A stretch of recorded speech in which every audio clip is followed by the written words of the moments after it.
If you're self-reliant, then you're ready to be a leader sooner rather than later. And by leader, I mean of service to other people. If you're not squared away, if you're not self-reliant, you are reliant on other people. And I always say, part of being self-reliant is being reliable. I always say that if you can't lead yourself, you can't lead others, you can't lead organizations. Philosophically, the big question is, what's a good life? For whose good do you serve? That's the benefit to society, but the benefit to yourself is really fulfillment. I always talk about the 5 F's. You got family, you got faith, you got finances, you have fitness, and then you have fulfillment. What's going to fill your cup? Leaders have an obligation to help people find purpose and meaning in what they do, no matter what it is. And we have an obligation ourselves to find purpose and meaning in what we do. Hello and welcome to the Show Your Value podcast, where we explore the art of value creation in 3 macro buckets: material value creation, emotional energy value creation, and spiritual value creation. Today, my very special guest is Jan Rutherford. Jan is the founder of Self-Reliant Leadership, a former Green Beret, and a successful business executive who knows the value of overcoming challenges to strengthen inner resilience and lead more effectively. His grit was built in part when he entered the military as one of the youngest at age 17 and littlest recruits, weighing in at only 114 pounds. Jan went on to become a Special Forces soldier and earn the Army's Distinguished Green Beret. He spent 3 years serving as a medic, 3 years as an A-team executive leader, and 3 years as a military intelligence officer. Jan has more than 25 years of business experience and has held key executive roles in business development, marketing, sales, training, product management, and as a CEO. Jan is the author of the book, The Littlest Green Beret on Self-Reliant Leadership. The book details the cornerstone principles that form the foundation of his consulting firm, Self-Reliant Leadership. Proceeds benefit veteran organizations. Jan has a new book titled Becoming a Self-Reliant Leader, scheduled to launch on August 20th of this year. Jan, thank you so much for being here. Yeah. Thanks, Lee. It's really, I'm honored to be on the show with you. What you've done in your career is amazing. And I can't tell you how many times I've channeled you and quoted you. Especially the whole part of, even with veterans last night, that you've got to produce more value than you cost. And, it's you're duty bound to do that. So, again, thank you for all that you do. You're more than welcome. And I so value everything that you're doing. Like we talked about before we started the recording, I think we are saying a lot of the same things with different language, which really broadens the audience, which is so fantastic. When I read The Littlest Green Beret, getting ready for this conversation, I read it yesterday. I'd forgotten, and we've known each other a number of years now, but I'd forgotten that you played drums as a kid. So I want to get the big question out of the way first. Are you still playing drums? No, not really. And I was in your studio once, having a wonderful evening, and I looked at that drum set behind you, and I thought, I'd love to get up there, but I wouldn't want to embarrass myself. I was actually, as you read, I thought about majoring in music, and unlike you, you're a virtuoso on the guitar. I was good because I practiced a lot. I know enough about music to recognize real talent and to see people with perfect pitch and to see some of those things. I didn't have that. I was good because I worked really hard. There were other people that didn't work as hard and they could just pick things up. And as a musician, especially as a drummer, if you can't learn something really quick, you are not going to make it in that profession. And I'm thankful that at 17, I realized that and I pivoted. And my other interest was medicine. And I remember saying to the recruiter, hey, I want to be a medic and jump out of planes. What can I do that? And that's the guy that steered me to Special Forces and the Green Berets. So what led up to wanting to join the military at age 17? Like, that's a really big decision. I think there were only 2 in your class that did it. What led up? Oh, yeah. I was reflecting on that the other day about, I was actually talking to my parents, and, we're talking about the childhood I had versus the childhood, kids have today. I was thinking about, there's a lot of kids that, they're 15 years old and they've never been more than 100 meters from an adult. I was fortunate that we would go out in the woods on Friday and come back on Sunday, as 10, 11, 12-year-old kids in the Everglades. But I look back and I was mowing lawns, babysitting, and delivering papers at 12. I was a lot boy at an auto dealership. I worked at Burger King, cleaned bathrooms. I worked at a gas station, cleaned bathrooms. Worked at a bait shop, cleaned bathrooms. Worked in a plant nursery. I had all these jobs, and I started to, I wanted to be self-reliant. I had to buy my own toiletries. If I wanted anything that wasn't clothes from Kmart, I had to buy it myself. We've talked about our childhood, but I was working so much in high school, and my focus was on girls, and work. It wasn't on school. So my grades fell apart. I mean, I always had straight A's until high school, and they fell apart. So here I was. I didn't have any options. I wasn't going to win a scholarship. My parents didn't have money to send me to school. So as I looked at it, I had two options: stay at home, continue working, and go to community college, or join the military. And I wanted to get out. I wanted to get out on my own and be self-reliant. I didn't want to be dependent. I didn't want to live at home. So it really wasn't like, hey, I had these big aspirations. I needed a way out, and I had very limited options. And thankfully, the recruiter put this big aspirational goal in front of me that I'd never considered before. And gosh, how different my life would be if the recruiter just said, yeah, you can go be a medic and join the 82nd Airborne, go to jump school. But instead, he said, you could be a special forces soldier. You could be a Green Beret. At the time he said that, I weighed 101 pounds, not 114. And, and I remember saying, I can't do that. And he said, yeah, you can. And, gosh, what a gift to have someone like that, come along at that point in my life. Because, to get that bolus of confidence at 17 instead of figuring out it at 25 or 30 or 35. Oh man, how different my life would have turned out. But, you and I have talked a lot about, adversity and the gift of struggle. And, that it's a really important part of, building and growing a character. And neither of us, even being older, are done with dealing with adversity and struggles and, saying the wrong thing at the wrong time to the wrong person. I mean, we're still, works in progress. Well, I'm speaking for myself, but we've talked about that. I think we all are. And I'm still every bit in the game every single day on the front lines with clients, with young adults, with kids. How do we think about creating value and all that and going forward? So 100%. I'm more engaged now than I think I ever have been. And I've been pretty engaged, most of my life in doing this kind of stuff. When I think about being self-reliant, so in the work I do with children and their parents, I ask the question, what are the traits you'd like your kids to have when they launch into adulthood?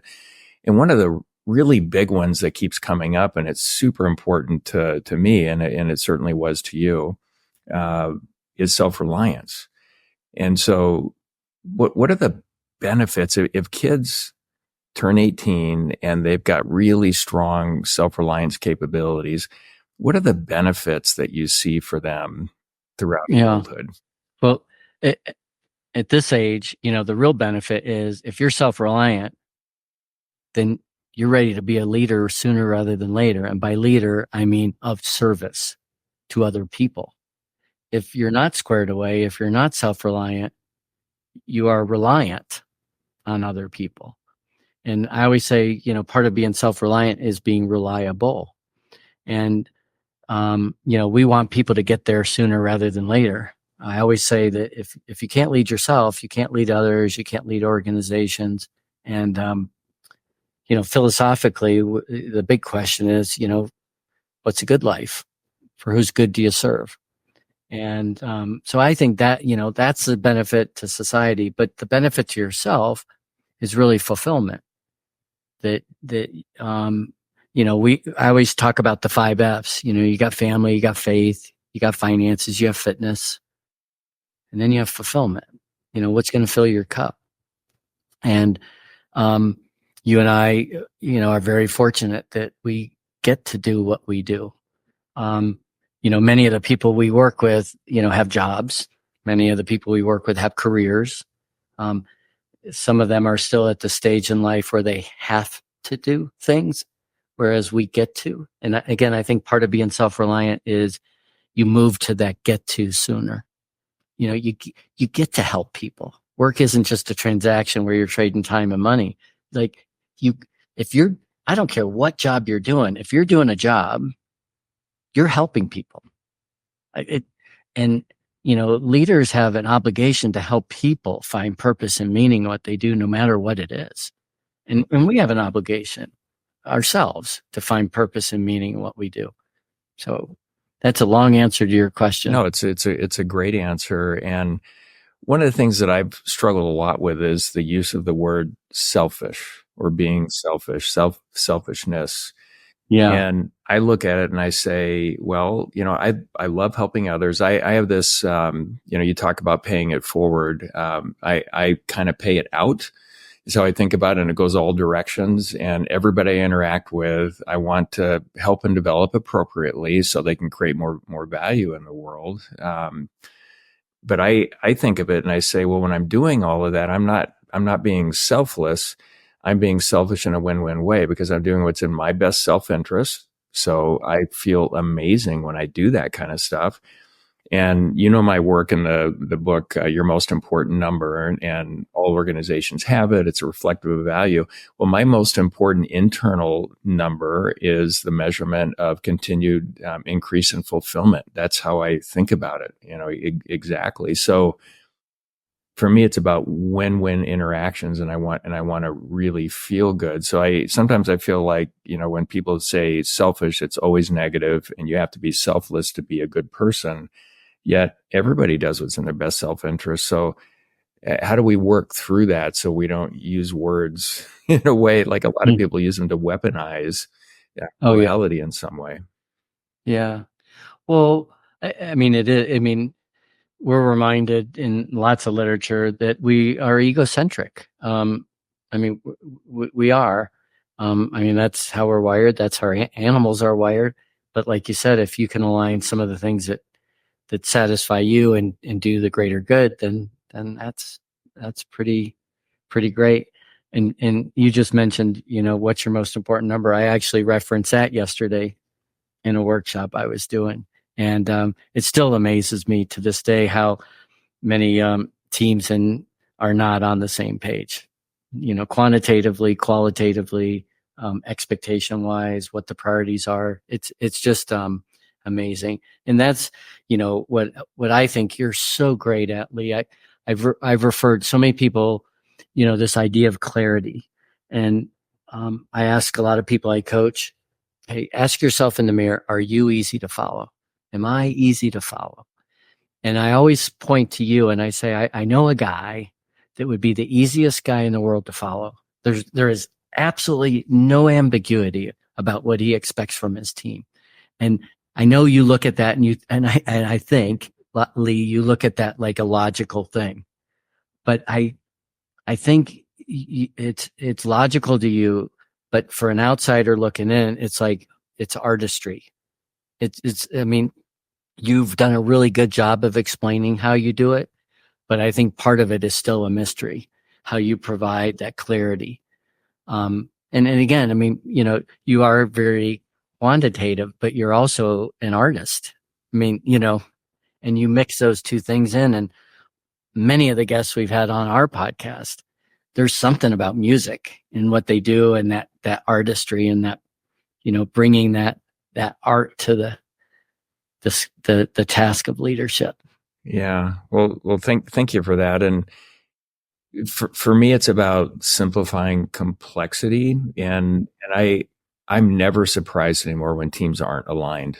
Virtually none of them are. So that's my expectations. But I try not to have a confirmation bias going into a new company or team. around that. But I'm not surprised, and it's taken decades to keep simplifying complexity to say, hey, these are the 2, 3, 4 things that create 80% plus of the value. So let's really zero in on that and one of my mantras is let's do less better, not more mediocre. And I think that's where it is. But gosh, it took me decades to get here, and I'm still refining it. And I don't think I'm anywhere close to where I'm going to be. Yeah. Well, and again, these days, there's so many things that we can do. I mean, it's like what Greg McEwen wrote in Essentialism. The word priority was singular until the Industrial Revolution. And then all of a sudden we figured we could do many multitudes of things.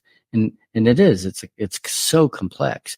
And when somebody can bring simplicity and clarity, it's so refreshing and it's so energizing and it takes a load off. So much of what so many are doing are just things that do not add value. And sometimes, I mean, I lead these crucible expeditions. Best thing about it is, you slow down. There's no noise. It's all filtered out. There's no cell phone signal, and people can really say, where am I spending my time? And is it on things that I truly value? And same thing applies to the business world. And we look at what we're doing. What are the things I'm doing that really produce value? And why am I doing the things that don't? Yeah. Simple but hard. Yeah. And when I talk about holistic value creation, it's about value creation of the 3 macro buckets that I set up in the beginning of this. Right. And I believe that emotional energy is the scarcest commodity on the planet, and it's the X factor for leaders. And when a leader walks into a room, for the listeners here today, does the energy elevate? For example, every time I meet with you, Jan, my emotional energy elevates. So thank you for that. That's nice of you. So you're doing that really well. Or are you the leader that everything stays flat or it goes down? Some leaders sit back with their arms folded, waiting for others to impress them. It's like, no, I think positive emotional energy and being able to get that out into the world is so important, especially for leaders. Even music, for me, it's about conveying emotional energy, and I want to elevate it. If we get a song right, maybe it elevates the emotional energy of 1 billion people on the planet. Think about how the Beatles did that, right? Yeah. Yeah. Well, you mentioned how that emotion, how, how you make people feel. This crucible I just got back from, it was with 7 amazing women, and I'm still processing how to articulate what I learned from it. A big takeaway, again, when we look at emotional quotient, emotional intelligence, 5 components, the hardest to develop and get better at is empathy. And, what that provided to me was hopefully a new level of empathy, for people who are not like me, don't think like me, don't look like me, all that. But, part of what we put in the book was this concept of direction, pace, and tone. Out in the woods, direction is we're going to go to the summit. We're going to go the pace is as fast as the slowest person. And then when we get there, we want people to be energized and excited and ready to do the next thing. In the work world, we're pretty good at setting direction. Hey, we need to accomplish this. The pace, especially post-pandemic, is terrible because we got people all over the place. We have no idea. We make all kinds of assumptions about where their energy level is. And then we give almost no thought to how we want people to feel when they're led by us, with intentionality. Like, I want people to be energized. And often I work with way too many environments where, the beatings will continue until the morale improves. And none of us function good in a negative environment or to feel like nothing's good enough. And we're seeing it. People just give up. And, the latest thing that came on the news today was I think what they call it, the silent vacation. People are going on vacation, but not telling their boss and moving the mouse on Slack so people think they're doing things, and send an email at 1 a.m. so it looks like you're doing extra. I mean, we know people are not engaged, and we can say all day long, oh, those darn millennials or Gen Z or whomever. That's our fault. We're not inspiring people. We're not helping people find purpose and meaning. We're not energizing. We're just sucking the energy out of folks. And they're looking at work as transactions of time and money instead of transactions of, literally labors of love where we help people. Yeah, personal responsibility is a big part of this human existence for me, and I think it's something we all should really embrace. So I always hold both sides responsible. You've got leadership, and then you've got the team members coming in that are checked out. And I love that military term, road warriors, retired on active duty, where they're just sort of hiding, in there. Yep. So I think it's on both of them. And I don't believe human nature's changed in the last 5,000 years, probably not the last 100,000 years. So all that's the same. What's different is the environment that we create as leaders. And you talked a lot about that. So important, because that's the environment from which all these team members create value. Yeah. Talk about how to think about that environment. I could go on for days, but what's your view of that? It's such a great question. And I'm with you, Lee. When I ask guests on the podcast, I really get turned off when I hear should, the organization owes. And in my mind, it goes entitle. And it's like, where's personal responsibility filling on all this? So I'm glad you brought that up. As far as the environment, I really believe, that's critical. And I always give the analogy. All right, there's an intersection. There's a whole bunch of car crashes. Level 1 leader would say, put everybody through driver's ed. That'll fix it. Level 2 leader might say, you know what? Let's put a traffic cop there, 8 to 5, rush hour. That's akin to micromanagement. An inspired leader would basically say, you know what? That intersection is hosed.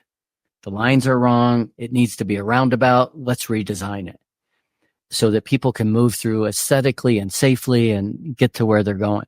I think a CEO's job is the same. And the levers by which you have to create that environment are the people that are selected, welcomed, and developed. The incentives, what gets praised, what gets punished, not just money, but what are we reinforcing? The structure, how that works so that we don't create silos and we have really great collaboration. And then with processes and systems. And what I see repeatedly over the decades I've been in the work world is they'll change the comp plan. Oh, that didn't work. Then they'll reorg. Oh, that didn't work. Then they'll change the comp plan.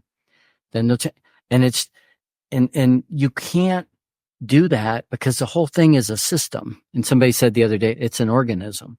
It's like, yeah, you can't just move one of those.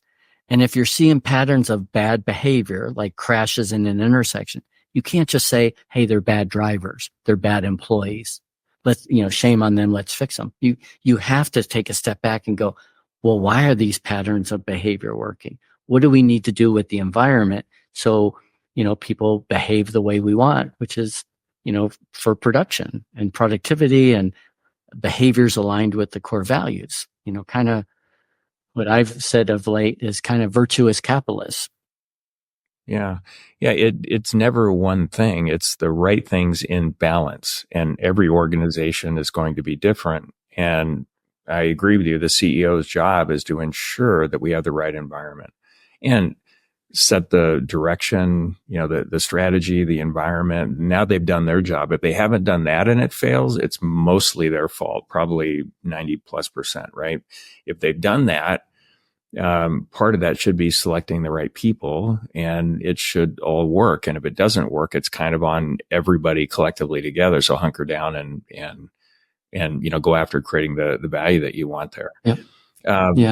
There's so many topics here that we could go through. But before we get into it, describe what the crucible is and what the goals of that are going through. And I'd love reading the manuscript and how you kind of walk through all that. But for our listeners who don't know anything about that, describe that. Yeah. Thanks, Lee. So this was created about almost a dozen years ago. And it emanated from being in the Army where, when you're with a group of folks and you're cold, wet, tired, and hungry, things happen really fast.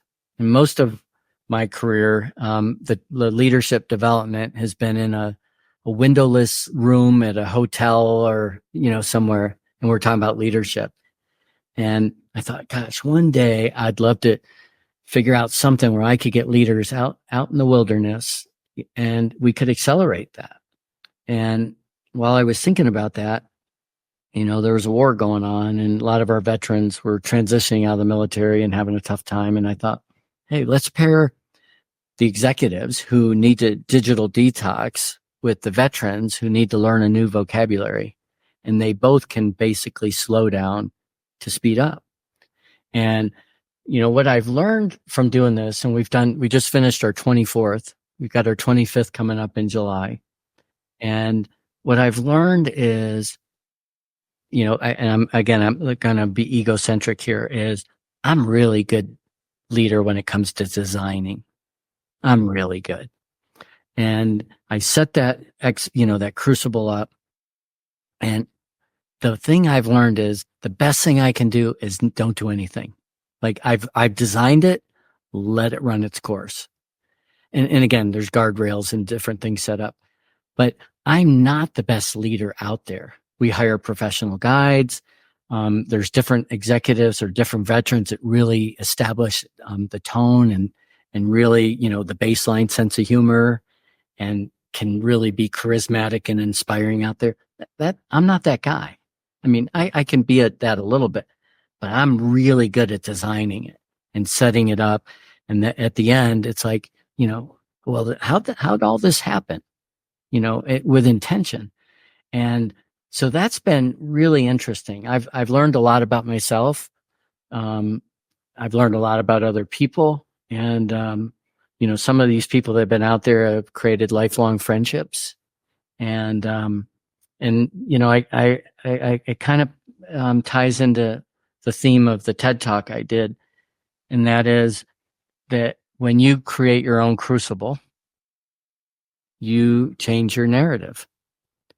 And, as it has been said by Bill George in Authentic Leadership, when they looked at all the leaders, the only thing that they had in common was they were constantly testing themselves and reframing their life story.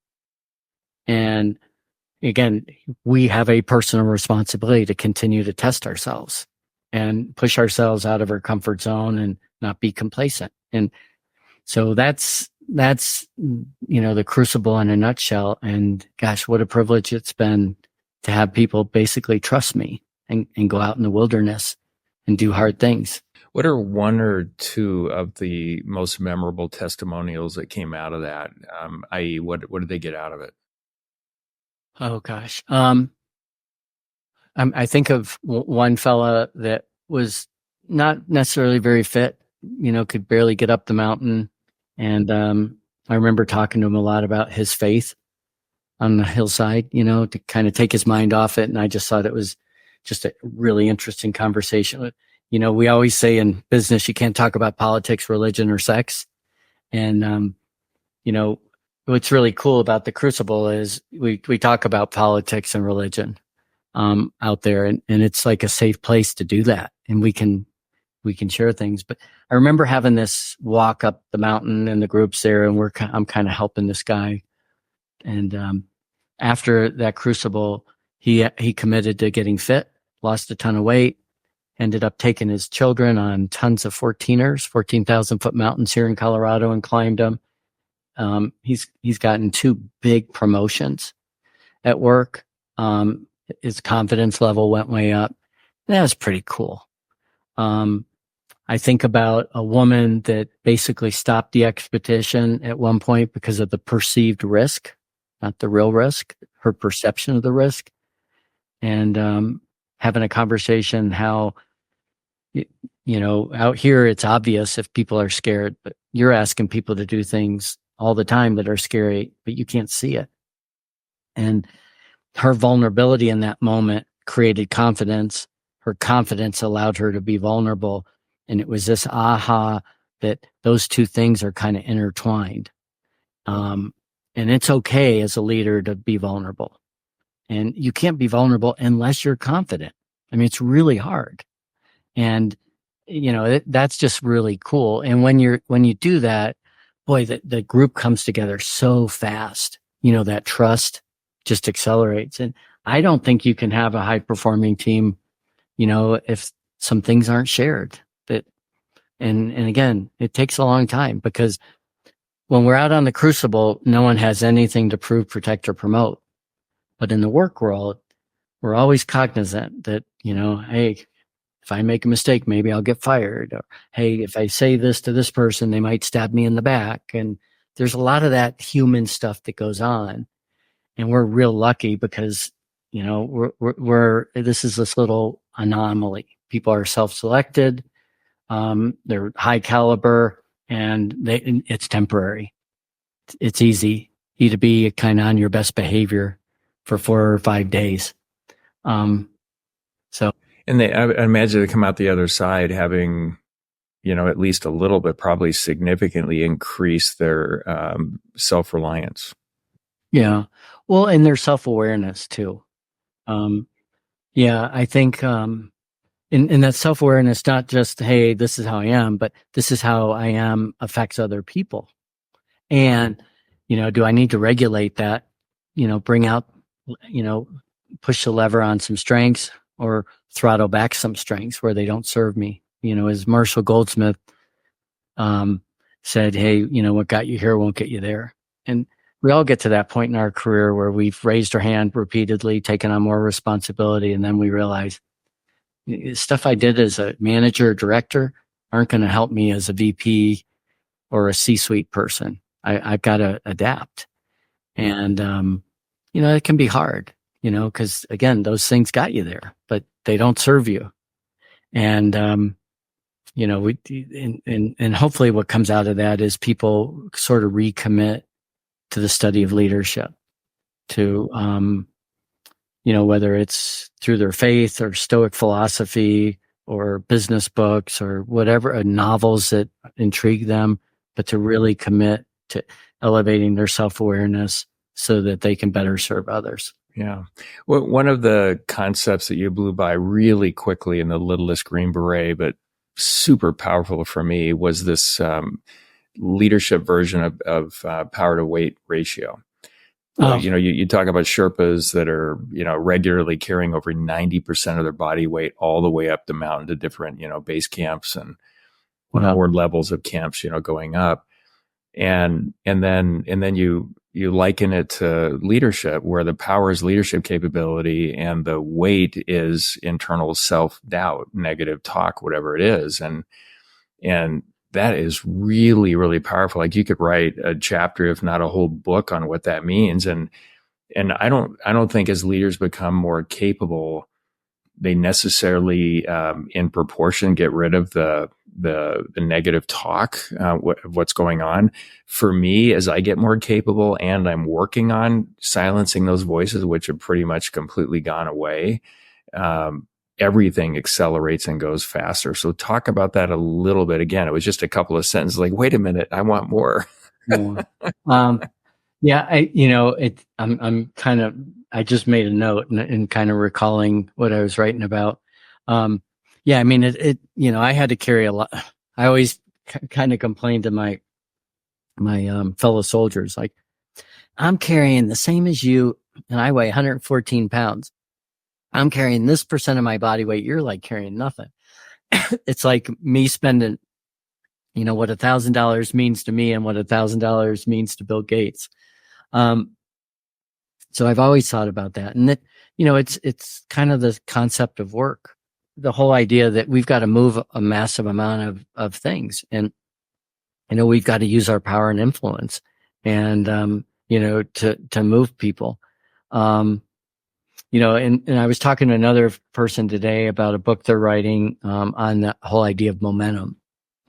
And I thought that's kind of a little bit of what it is. I mean, it's a little bit hard to get going, but once you're going, and what is it that makes you create that momentum or not? So I don't know if I answered your question or not. Yeah, and you are, and I think think to a large degree, most people have some negative self-talk going on, and it kind of ebbs and flows and how extreme it really is. And as leaders, we're focusing on the goal. We're doing all the things we should do with the environment, building, cultivating the team's capabilities, et cetera.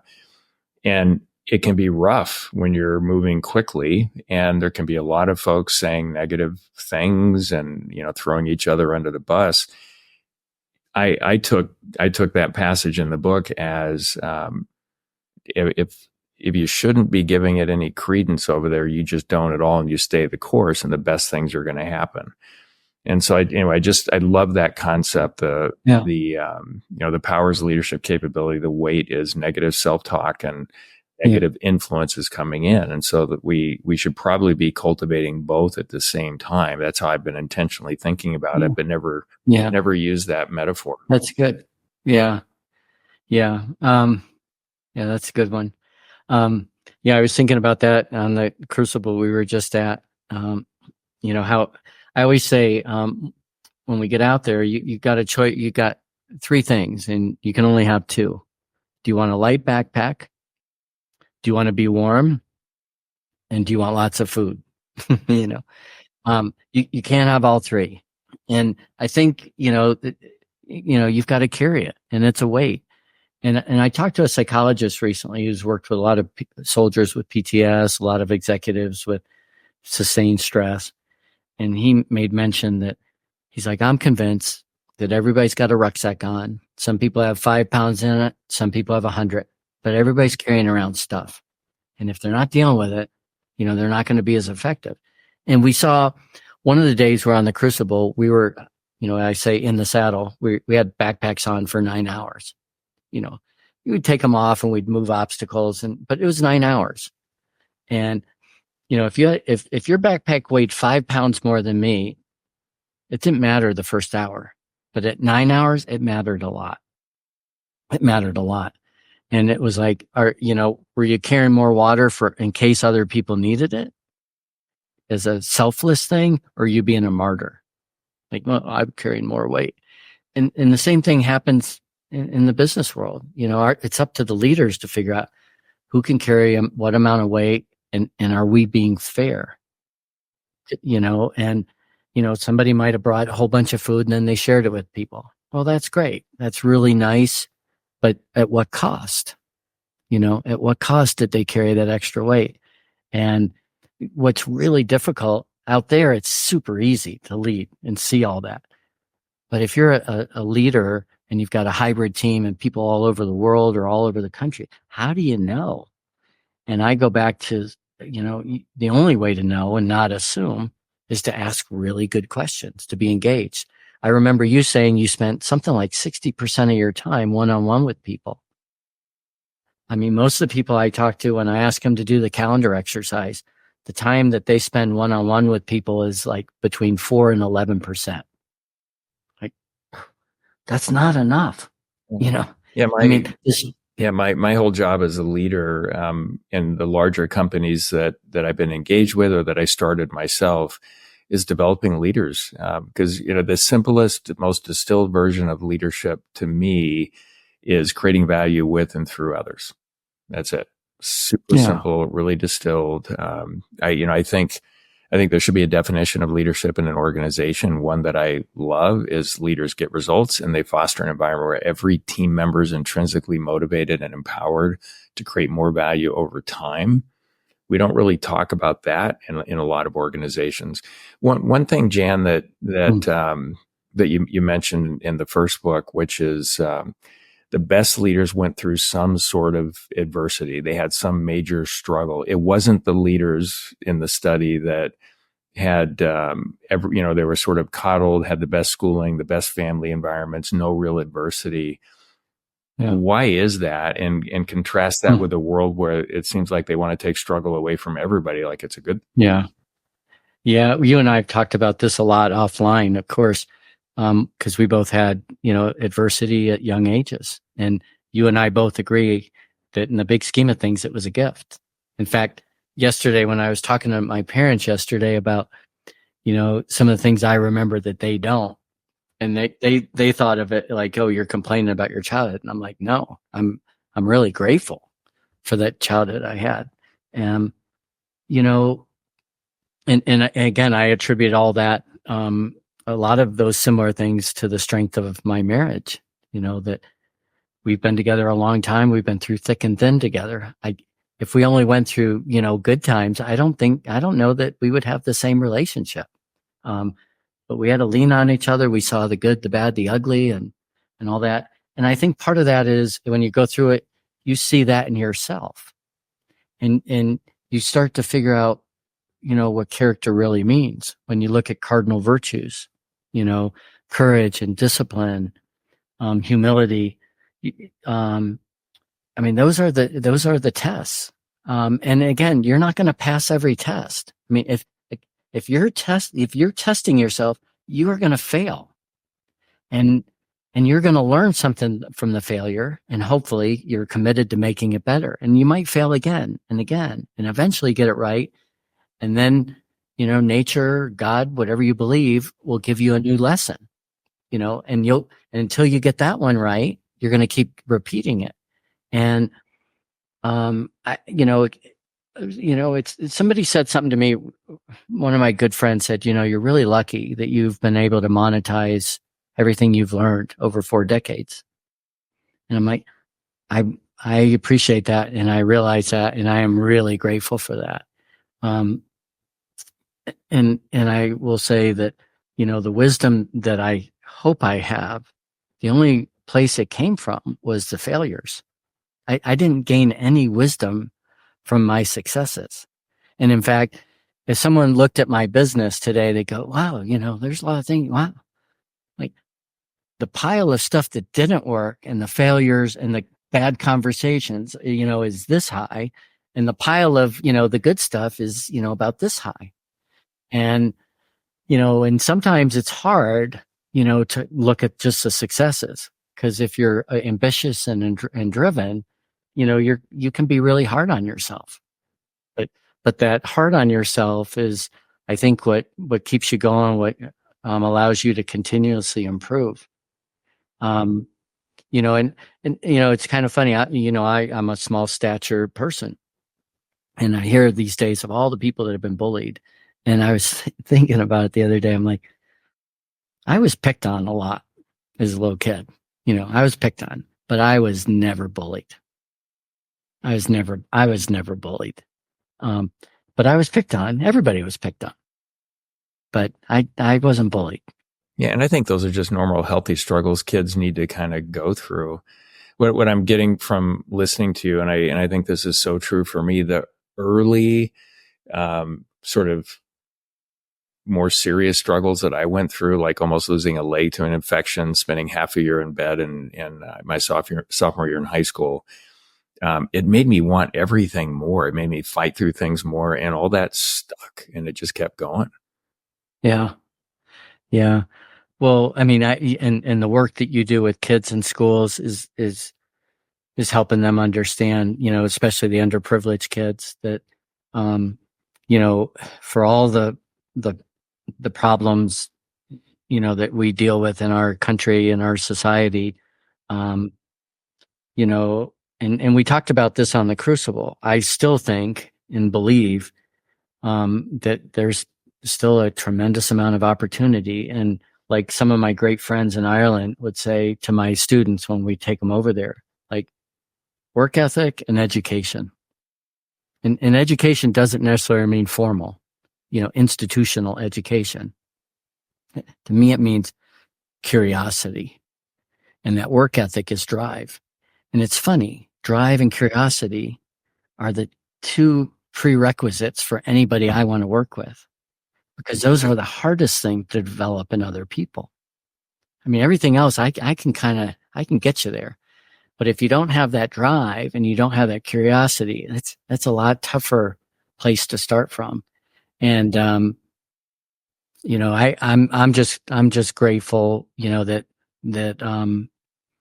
I've always, I've always looked at the things that have gotten me where I'm at. There's been the positive motivators, people telling you could do it, like that recruiter I mentioned. and there's been all the naysayers. And I think you need both. I think you need both to properly motivate you. And again, hopefully those selfish interests and the desires that you have to be successful also align with, societal needs. And again, if there's societal needs and you can meet that, you're creating value. And if you create value, there's going to be something that comes back to you. But I really hope, we can get to a point where people are not looking at work as just transactions of time and money, but real exchanges of value, like you preach. And that, we really do start to look at helping other human beings as noble work. Well, there's a lot of virtue signaling going on in the world, and way fewer as a percentage of the population practice real virtue, in my opinion. And when I hear people say, well, it's not about the money and it's about all these other things, when I look at their actions, their behaviors, how they react to tough times, difficult situations, they're showing me that it's 90% plus really all about the monies, and they're completely out of balance. They're not thinking about emotional energy and how to cultivate, continually increasing that, or the spiritual side, which to me is just connectedness, whatever that means to anybody, to yourself, to your team, to your family. Whatever that is. And so on the virtue side, what does it mean to practice virtue? And so this is something I think about as an exercise for myself on a weekly basis. And I go deep on a few things, but that's one of them. And to me, practicing virtue is creating real measurable value in the world, in balance in those three buckets that I talk about. And at the same time, pushing back on things that take value out of the world in those three buckets. So to me, that's doing it. And when I step all the way back and look at leadership globally right now, whether it's political leadership or large, organizational leadership, I feel like our leaders are objectively getting less capable and less moral. And that's the challenge. Like, we need more capable leaders that can create value in the space they're in and have a moral foundation for how they make decisions, i.e. everything is going to be, sort of win-win going forward. And then want your thoughts on this. Last thing I would say is I had one of our states asked me to speak to 800 of their leaders, and I started the Zoom call, and they recorded it. I think there was probably 150 to 200, somewhere in that range, actually on the call, but it got distributed all 800. And I started by saying, look, as a citizen, here's what I believe is the right thing for our government to be doing. We should be creating better and better conditions to work, live, learn, and play at a lower relative cost over time. And that's how I would know that the government representing me would be doing their job. And I thought for a second, oh my gosh, they'd turn me off on the Zoom, but I got all these heart emojis and thumbs up and celebration, taking off. So that's how I look at it when I step all the way back, that we need to strive for that. And that's the whole purpose for my podcast, is to push these behaviors out, especially within leaders. So talk about that a little bit. How do you think we got here? And what are your thoughts on how to get this going in the right direction? Because I agree with you. There's so much potential. I'm so optimistic about what we can actually accomplish here. Yeah. Well, again, I think it goes back to those classic virtues. Any organization I work with, it's like, let's talk about the results. What's your most important number? And let's talk about the behaviors, the observable behaviors according to your core values. And everyone's core values are basically, do what's right, do your best, treat others as you'd like to be treated. There's a variation on that. And again, it goes back to, the 6 cardinal virtues that almost every religion and philosophy has stated. So I think it goes back to that. I think what you said, and again, what I think is your superpower, Lee, is the way that you approach life as an individual and as a leader is very deliberate, very intentional. You're very exquisite with frameworks and models, and your ability to articulate those clearly, so you're easy to follow. I think A lot of people are winging it. A lot of people haven't taken a step back to reflect and figure out, how do I convey this? How do I get easy to follow? But I'm also reminded, again, to kind of answer your question, a recent podcast reminded me in very elegant terms, your culture becomes the worst behavior you tolerate. And our country becomes the worst behaviors we tolerate. Our families become the worst families, we tolerate. So, I often talk about expectation setting with the whole idea of the consequences. What are the consequences? And hopefully we're catching people doing things right more than not. But, even in my neighborhood, the HOA, the thing that frustrates me is we have a bunch of rules and there's no enforcement. Like, why have the rules if you're not going to enforce them? Why lead people and set expectations if there aren't consequences for meeting or not meeting those? Yeah. Yeah. It feels like for our elected leaders, and I'm not part of any party. I'm for better conditions. I'm not for worse conditions. That's it. And I think about the environment, the policies, the rules from which we all get to create value as the citizenry. And I feel like it's been more of a personality contest, and it's all about winning an election, not about creating better conditions for us. Yeah. So I wish we could flip over to, let's vote for those that will actually put policies in place, enforce the rules, et cetera, to create better conditions for us to work, live, learn, and play, and not get caught up in a personality contest. And I read a book recently titled Free Your Mind. And there's a line in there that says, control your mind or somebody else will. And I think there's too much of the latter going on. Yeah. Well, I say the future of leadership in my mind is it has to be a personalized approach, yet it has to be perceived as fair. I mean, you wouldn't, if a doctor sent you into a room and said, oh, you're coughing, go in the room, and there's 20 other people in there coughing, and then he walks in the room and says, okay, everybody gets ampicillin 4 times a day, and walks out. Like, what? I think, if it ever worked, we can't get up in front of a group of people and say, hey, here's what you need to do. Everybody has different goals and drivers, and we need to, understand that. Maybe 30 years ago, maybe everybody wanted to get promoted and make a lot of money. People are motivated differently. But in addition to the motivations, we really need to understand the fears.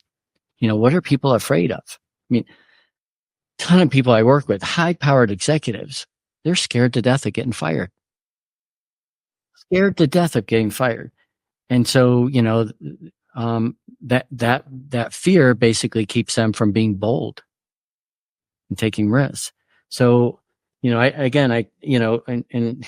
my perspective on national politics, and I'm a poli-sci major, is, fear-based stuff works.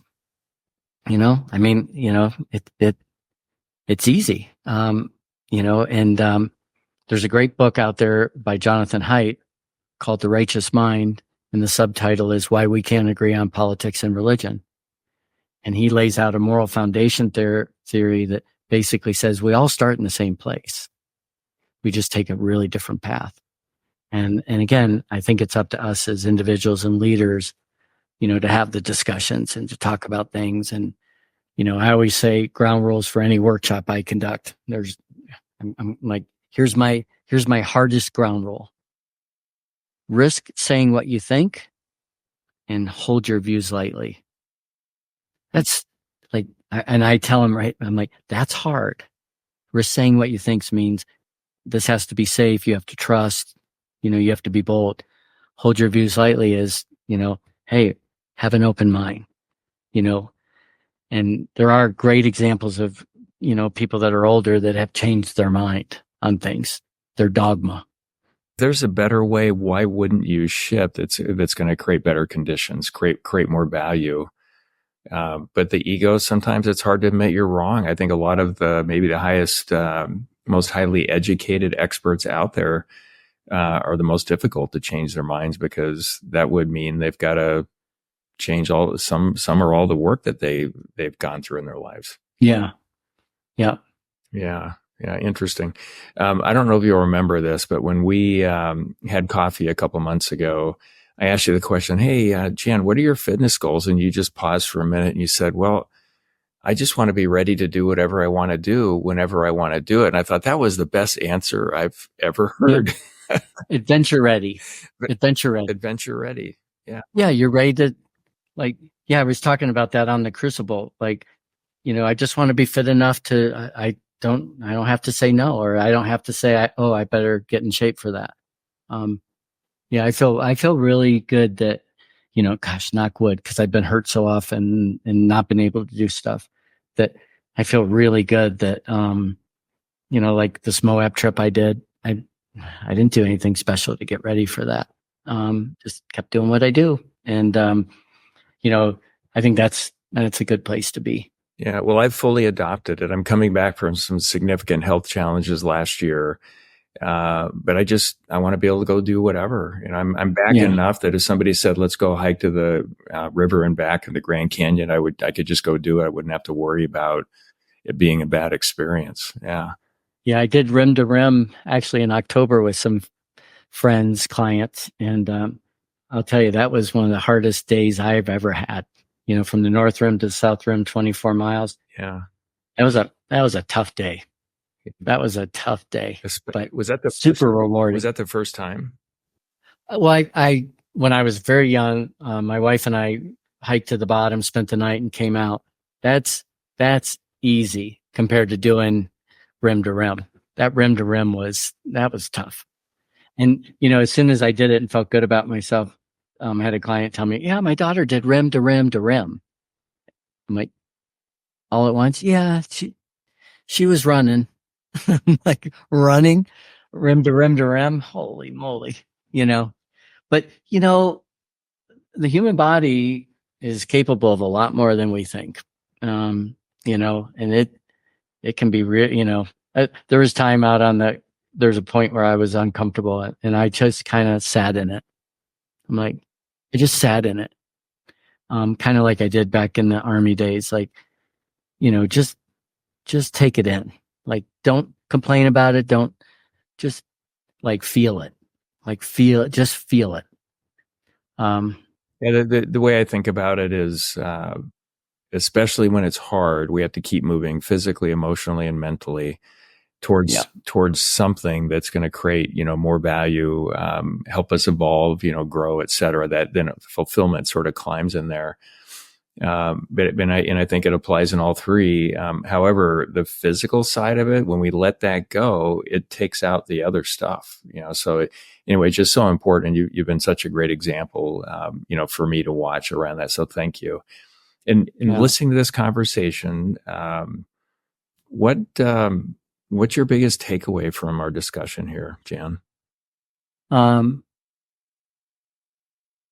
mean, personally, it's, again, work in progress, to really be present, to really listen, not just wait for your time, to speak or to convey your thoughts.